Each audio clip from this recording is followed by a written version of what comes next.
Prabu Ndarawati para kadang Pandhawa lan kabeh para putra-putra Ngamarta padha kumpul sowan ana ngarsane Kyai Semar ning Klampistira yektine mung kepengin miterang ingkang kanthi gamblang anggone Kyai Semar mbangun kanyan nganti werdine kepiye Kyai Semar lan banggen nandur mandira ana tengahing desa kuwi yektine maknane kepiye paringa dawuh supaya lega kabeh ingkang matamu mengkene inggih sinuwun Kuntadewa sinuwun Ndarawati Udara lan sedaya kemawon kalilan kula matur sisih nuwun bumi samudra pangaksami bangun kayangan niku tegese bangun jiwa lan bangun raga ya laire ya batine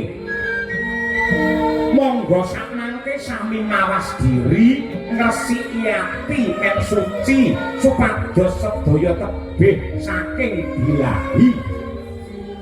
dah ingkang angka kalih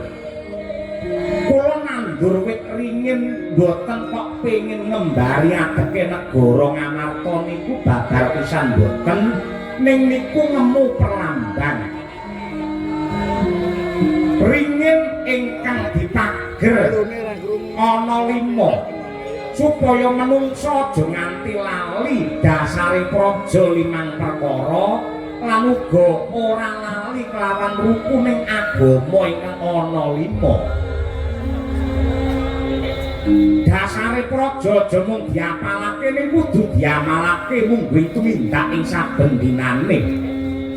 wit ringin niku simbole kasantosan ning kasantosan wau boten kangge sesongaran nanging kangge papan ingkang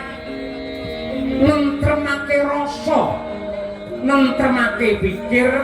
bisa ngayomi para kawula mbuh saka golongan apa agamane apa sukune apa kabeh dipun ayomi kalian adeking wit ringin kala wau